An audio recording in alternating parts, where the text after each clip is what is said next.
Hey everybody, it's Jim here, and over the last 2 years, I've tried to become a little bit more open-minded and not so much of a tube amp snob. I've tried multiple different solutions, ranging from the Line 6 Helix family of products, the Neural DSP Quad, Cortex, and their plugins, amongst many other brands of plugins. However, at the end of the day, I still haven't found the one that ticks all the boxes for me as far as playing here with all the demos and stuff like that, but most importantly, going out and playing live. So I decided to pull the trigger on this Fender Tonemaster Deluxe Reverb. So in this video, we're going to be testing it through multiple different settings on the amp, using the Fender Custom Shop Telecaster, the Gibson Wildwood Les Paul Standard. So we have a humbucker and a single coil kind of tone to baseline with. We're going to be miking it up with the SM57 straight into the Focusrite interface, as well as using the DI out, both cab sim number 1 and cab sim number 2, to get an idea of how this thing would sound recording either DI or how it would sound going right into a PA system at a venue. So let's get right to it.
Alright, my first impressions of this amp are wow.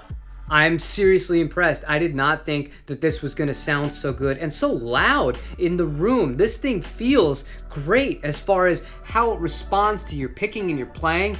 There's not much in it between this and a real tube amp, and that is something that I find a deficiency in a lot of the modeling solutions that I've used. So even if the tone was close in some of those other ones, this one really has the combination of the tone and the feel, and I love that.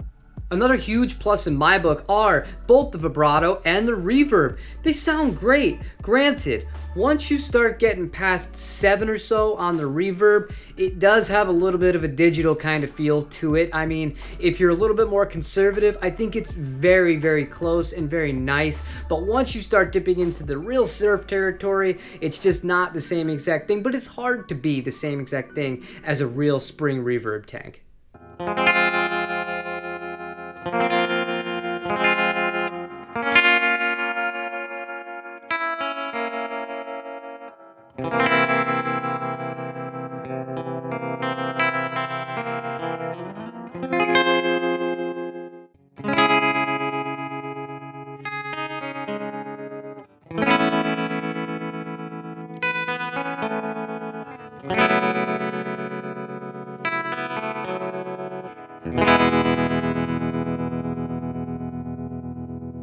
So now let's hear what the Les Paul sounds like.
Now, as you can see, I have turned the amp around, and that is to show you this. This was a huge selling point to me. This is the DI out. Now, what I love about this thing, first of all, it has a ground, so a lift. You have an independent volume control. That is huge. Not all these amps that have an emulated output have a dedicated control for that, meaning you could run the amp really quiet in the room, but have a much higher signal going to either the PA or to the console or interface that you're using to record with. I love that. This has 2 cab simulations built into it. We're gonna be testing out each of those kind of back to back in really small clips right now.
And while we're at the back, there's one other thing I wanted to point out, and that is the power attenuation. I love the fact that you have multiple different settings for it, going from 22 watts at full all the way down to 0.2 watts. So you can have a very, very quiet practice session late at night. I find that to be a very nice touch.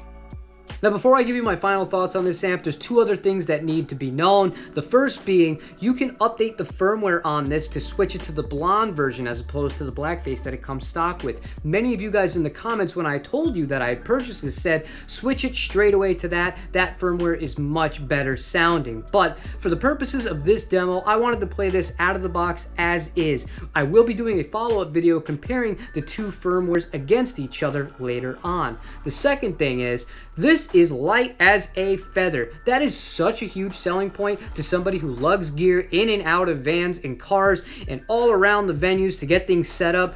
This is barely over 20 pounds. I love that. That makes my back a lot happier than compared to the Music Man, which weighs over 100 pounds that I gigged with for years. I'm getting old, guys. Little things like this, they make a big difference to me these days. But wrapping this thing up, I'm very impressed. I did not expect to like this nearly as much as I do. I was playing this thing pretty much nonstop last night after I gotten it in, and I was very excited to get this demo going today at full volume. And honestly, it didn't disappoint. If anything, it exceeded my expectations. And yeah, I know I've been harsh on Fender lately, and in my opinion, pretty fairly for some of the other stuff that's going on. But that aside, this thing's awesome. If you're somebody who wants a reliable amp that you can take out, not have to worry about tubes going bad or anything like that, have a great DI out solution, whether you're going to a PA system direct or into your recording interface, this is tough to beat. This is really, really good. So if you enjoyed this video or found it useful in any way, shape, or form,